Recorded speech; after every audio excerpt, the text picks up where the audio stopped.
గడపకి పసుపు రాసి కుంకుమ బొట్టు పెట్టే ప్రతి స్త్రీ తప్పక ఈ వీడియోని చూడండి. స్త్రీలు గడపకు ప్రతిరోజు పసుపు కుంకుమలు రాస్తూ ఉంటారు. కొంతమంది కేవలం మంగళవారం, శుక్రవారం రోజుల్లో మాత్రమే రాస్తారు. ఇంకొంతమంది అది కూడా అస్సలు రాయరు. పండగలకు పబ్బాలకు మాత్రమే గడపకు పసుపు రాసి కుంకుమ బొట్లు పెడతారు. పసుపు కుంకుమ గడపకి రాయడం వలన సూక్ష్మ రూపంలో ఉన్న క్రిములు పోతాయని మనందరికీ తెలిసిన విషయమే.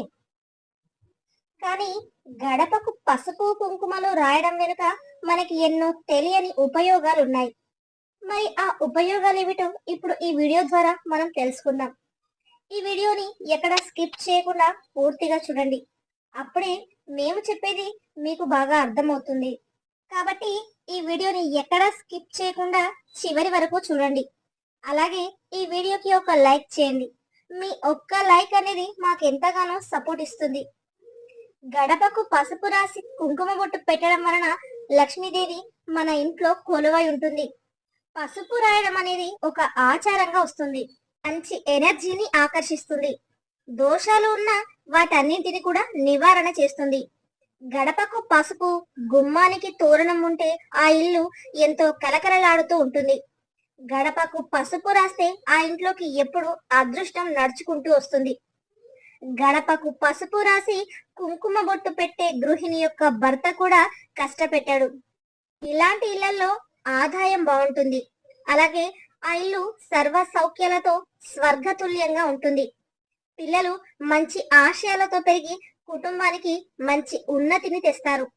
గడపకు పసుపు రాసి కుంకుమ బొట్లు పెడితే లక్ష్మీప్రదం. గుమ్మానికి పసుపు రాయడం వలన మనం ఇంట్లోకి వెళ్ళినప్పుడు లేదా బయటకు వెళ్ళినప్పుడు పసుపు మన కాళ్ళకు అంటుకుంటుంది. ఆ పసుపులోని యాంటీబయాటిక్ గుణం మనకు తెలియకుండానే మన కాళ్ళను శుద్ధి చేస్తుంది.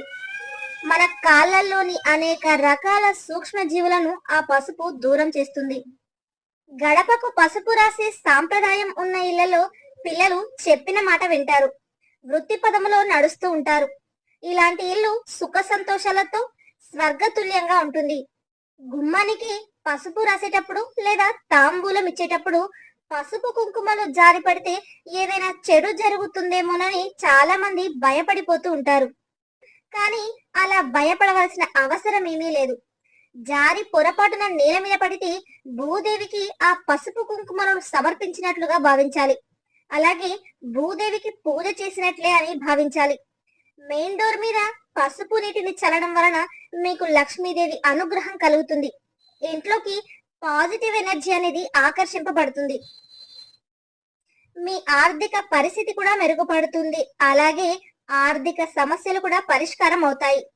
జ్యోతిష్య శాస్త్రాన్ని అనుసరించి పసుపును గురుగ్రహానికి, సౌభాగ్యానికి, సంపదలకు, అదృష్టానికి ప్రత్యేకంగా చెబుతారు. గుమ్మానికి పసుపు రాసి కుంకుమ బొట్టు పెట్టడం వలన గురు శుక్రులు ఇద్దరు కూడా మనకు అనుకూలంగా మారి సంపదలు లభ్యమవుతాయి. గుమ్మానికి పసుపు కుంకుమలు రాసిన తర్వాత ఇంటి ముందు ముగ్గు వేసినట్లయితే లక్ష్మీదేవి మీ ఇంటిని వదిలి వెళ్ళదు. అలాగే ముగ్గుల పుట్టుక గురించి కూడా ఒక పురాణ గాథ ఉంది. అదేమిటంటే కొన్ని యుగాలకు ముందు ఒక రాజు ఉండేవాడు. ఆయనకు ఒక గురువు గారు ఉన్నారు. ఆ గురువు గారికి లేక లేక పుట్టిన ఒక కొడుకు ఏదో జబ్బు చేసి హఠాత్తుగా మరణిస్తాడు. పుత్రశోకంలో కూరుకుపోయిన ఆ గురువు తపస్సు చేస్తాడు. ఆయన తపస్సుకు మెచ్చిన బ్రహ్మదేవుడు ప్రత్యక్షమై వరం కోరుకోమని అంటాడు. అప్పుడు ఆ గురువు తన కుమారుడిని బ్రతికించమని కోరతాడు. బ్రహ్మదేవుడు నీతో సహా రాజ్య ప్రజలందరూ వాకిళ్లు ఉడిచి శుభ్రం చేసి ఇంటి ముందు రంగవల్లులు తీర్చిదిద్దమని చెబుతాడు. గురువు ఈ విషయం రాజుతో చెప్పగా రాజు ఆజ్ఞ మేరకు రాజ్య ప్రజలంతా వాకిలి ఉడిచి వారికి నచ్చిన విధంగా ముగ్గులు వేస్తారు. గురువు తన కుమారుడి ఆకారంలో ముగ్గు వేస్తాడు. దాంతో అది చూసిన బ్రహ్మ చాలా సంతోషించి అతని కుమారుణ్ణి బ్రతికించాడు. రాజ్య ప్రజలందరూ ఉదయం సాయంత్రం వాకిళ్లు ఊడ్చి ముగ్గులు వేయడం అలవాటుగా మారింది ఆనాటి నుంచి. లక్ష్మీదేవిని ఆహ్వానిస్తూ ఇంటి ముందు ముగ్గులు వేస్తూ ఉంటారు. బియ్యం పిండితో గాని లేదా ఈ రెండు కలిపిన మిశ్రమంతో కూడా రంగవల్లి వేస్తారు. ముగ్గు వేసి దానికి నాలుగు వైపులా అడ్డగీతలు గీస్తే అక్కడ మంగళకరమైన కార్యం ఏదో జరుగుతుందని, అలా గీతలు గీయకపోతే దుష్ట శక్తులు ఇంట్లోకి ప్రవేశిస్తాయని, అలాగే లక్ష్మీదేవి ఆ ఇంటి నుంచి బయటకు వెళ్ళిపోతుందని పెద్దలు చెబుతూ ఉంటారు. కొందరు రోజు ముగ్గులు వేయలేక పెయింటింగ్ వంటివి వేస్తూ ఉంటారు, కానీ దాన్ని ముగ్గుగా శాస్త్రం అంగీకరించదు. ఏ రోజుకా రోజు బియ్యం పిండితో లేదా ముగ్గు పిండితో వాకిలి ముందు ముగ్గులు పెట్టాలి. అప్పుడే అది ముగ్గు అవుతుంది. శాస్త్రము అంగీకరిస్తుంది. తద్వారా లక్ష్మీదేవిని ఇంట్లోకి ఆకర్షిస్తుంది. అప్పటి రోజుల్లో సాధువులు, సన్యాసులు, బ్రహ్మచారులు ఇల్లు తిరిగి భిక్షం అడిగేవారు. ఏ ఇంటి ముందైనా ముగ్గు లేదంటే ఆ ఇంటికి వెళ్లేవారు కాదు. అడుక్కునేవారు కూడా ముగ్గు లేని ఇళ్లకు వెళ్లి అడుక్కునేవారు కాదు. ఏ ఇంటి ముందైతే ముగ్గు లేదో అక్కడ అశుభం జరిగిందని గుర్తు. అందుకే మరణించిన వారికి శ్రాద్ధ కర్మలు చేసే రోజున ఉదయం పూట ఇంటి ముందు ముగ్గులు వేయరు. శ్రాద్ధ కర్మలు అయిపోయిన వెంటనే అది మధ్యాహ్నమైనా సరే ముగ్గులు వేస్తారు. తద్వారా వారు ఆరోగ్యాలతో, సిరి సంపదలతో వర్ధిల్లుతారు. ఇంటి ఎదుట గుమ్మాన్ని లక్ష్మీ ద్వారం అంటారు. గుమ్మం లక్ష్మీ అమ్మవారితో సమానం. అసలు తొక్కవద్దు, అలాగే గుమ్మంపై కూర్చోకూడదని పెద్దలు చెబుతూ ఉంటారు. పట్టణాలలో, అపార్ట్మెంట్ల సంస్కృతిలో ప్రధాన గుమ్మానికి తప్ప ఇక్కడ గదులకు గుమ్మాలే సరిగ్గా కనపడవు. గడపకు కూడాను చాలా ఇరుకుగానే కట్టుకునే పరిస్థితి ఏర్పడింది. అసలే గదులు ఇరుకు, పైగా వాటికి గుమ్మాలు కూడా ఎందుకు, దండగా అనే పరిస్థితి వచ్చేసింది. కానీ కనీసం ప్రవేశ ద్వారానికైనా గుమ్మం ఖచ్చితంగా ఉండే విధంగా చూసుకోవాలి. గడపకు పసుపు, గుమ్మానికి తోరణం ఉండే ఆ ఇంటి కలే వేరు. ఏ గృహానికైనా గుమ్మాలు తప్పనిసరి. పల్లెటూర్లలో నిర్మించుకునే గృహాలను ఒక్కసారి గుర్తు చేసుకుంటే ఇంటి సింహద్వారం ఒకటే కాదు, ఆ ఇంటి అన్ని గదులకు గుమ్మాలు తప్పనిసరిగా ఉంటాయి. గుమ్మం లేని గృహం కడుపు లేని దేహం వంటిది, అలాగే వేదాలు లేని నోరులాగే ఉంటుంది. ఇకపోతే ఇంటి గుమ్మం ముందు పొరపాటున కూడా కొన్ని వస్తువులను పెట్టకూడదు. అలా పెట్టారంటే మీ భర్త ప్రాణాలకు హాని కలుగుతుంది, ఇంటికి దోషాలు కలుగుతాయి. ఇక ఆ ఇంటి యజమాని ఏ పని చేసినా కలిసి రాదు. మీరు ఆర్థికంగా చాలా నష్టపోతారు, అలాగే మీ ఇంట్లో సమస్యలు పెరిగిపోతాయి. ఇంట్లోని పిల్లలకు అప్పుడే అనారోగ్య సమస్యలు వస్తాయని చెబుతున్నారు. గుమ్మం ముందు అసలు చేయకూడని పనులు, పెట్టకూడని ఆ వస్తువుల గురించి తెలుసుకుందాం. గుమ్మం చాలా ప్రాధాన్యతను కలిగి ఉంది. తప్పనిసరిగా గృహ సింహద్వారానికి గుమ్మం నిర్మించుకోవాలి. ఒక కుటుంబం క్షేమంగా ఉండటానికి చేయవలసిన పూజలు ముఖ్యమైనవి రెండు. అందులో మొదటిది ఇలవేల్పును కొలుచుకోవటం, రెండవది ఇంటి ప్రధాన గుమ్మం గడపకు పూజ చేయటం. ఇంటి గుమ్మాన్ని సింహద్వారం, లక్ష్మీ ద్వారం, వరలక్ష్మి అని అంటారు. ఈ గుమ్మంకు పసుపు, కుంకుమ పువ్వులు పెట్టడం చాలా మందికి తెలిసిందే. ఎందుకు చేయాలో తెలియకపోయినా పెద్దవాళ్ళ నుండి సాంప్రదాయంగా ఆచరిస్తూ ఉన్నారు. గుమ్మానికి తోరణం కట్టి దేవతలకు ఆహ్వానం పలుకుతారు. గుమ్మానికి తోరణం కట్టడం అంటే సుఖ సంతోషాలకు, దేవతలకు ఇంట్లోకి గౌరవంగా ఆహ్వానం పలకడమే. ఎటువంటి అమంగళం కూడా గుమ్మం దాటి లోపలికి రాకూడదని కోరుకోవటం. అందుకని గుమ్మానికి పసుపు, కుంకుమలతో అలంకరించమని పండితులు చెబుతూ ఉంటారు. రోగాలు కూడా దరి చేరకుండా, మన ఇంట్లో అపరిశుభ్రతకు తావు లేకుండా ఉంచుకోవటానికి ఇంటి గుమ్మం ఉండాలి అంటారు మన వాస్తు పండితులు. ప్రతిరోజు తప్పకుండా గుమ్మాన్ని శుద్ధి చేసుకోవాలి. అప్పుడే ఆ ఇంటికి గుమ్మం శ్రీరామ రక్షగా కాపాడుతుంది. అయితే సింహద్వారం గడప దగ్గర కొన్ని వస్తువులు పెడితే ఖచ్చితంగా దరిద్రం చుట్టుకొని మీరు అనేక సమస్యలను ఎదుర్కొంటారు. సింహద్వారం చాలా పవిత్రమైంది. సింహద్వారం నుంచి లక్ష్మీదేవి మన ఇంట్లోకి వస్తుందని పండితులు చెప్తున్నారు. అలాంటి సింహద్వారం దగ్గర అసలు చేయకూడని పనులు ఏంటంటే, లక్ష్మీదేవి అడుగు పెట్టాలంటే కనుక ఇంటి గుమ్మంపై ఎట్టి పరిస్థితుల్లోనూ కూర్చొని భోజనం చేయకూడదు. చాలా మంది గుమ్మం మీద కూర్చొని పూల మాలలు కడుతూ ఉంటారు, అలాగే తల దువ్వుకుంటూ ఉంటారు. కానీ పొరపాటున కూడా గుమ్మం మీద కూర్చొని ఇలాంటి పనులను అస్సలు చేయకూడదు. అసలు గుమ్మం మీద కూర్చోవటమే పెద్ద తప్పు.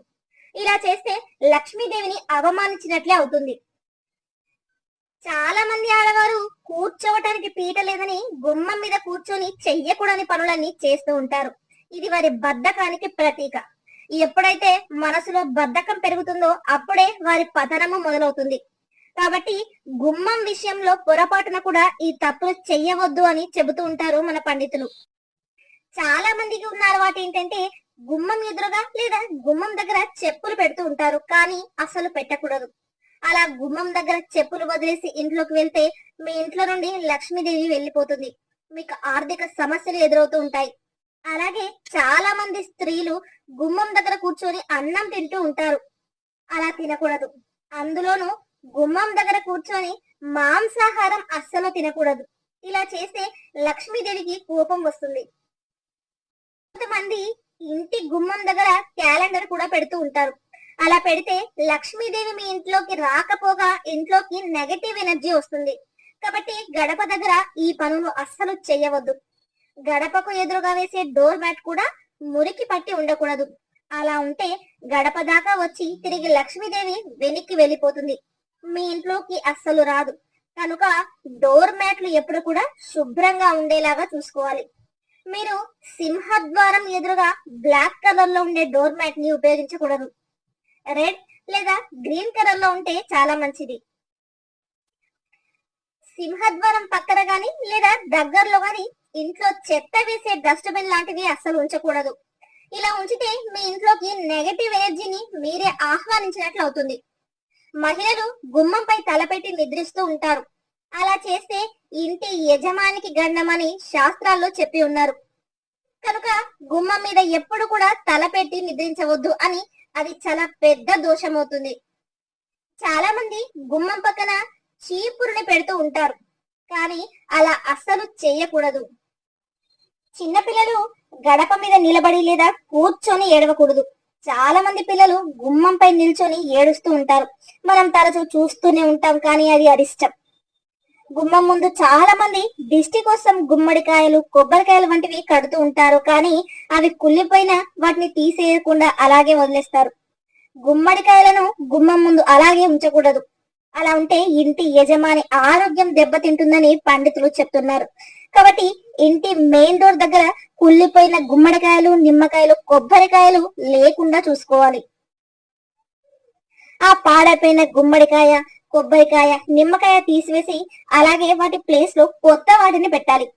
ముఖ్యమైన విషయం ఏమిటంటే కొంతమంది గుమ్మం దగ్గర చెంబుతో నీళ్లు పెడుతూ ఉంటారు.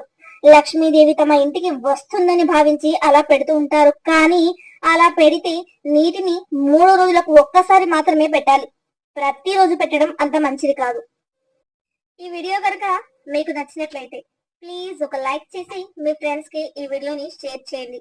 అలాగే మా కొత్త వీడియోస్ మీకు వెంటనే చేరాలంటే మా ఛానల్ ని సబ్స్క్రైబ్ చేసుకొని పక్కనే ఉన్నటువంటి బెల్ ఐకాన్ ని ప్రెస్ చేయండి. నమస్కారం.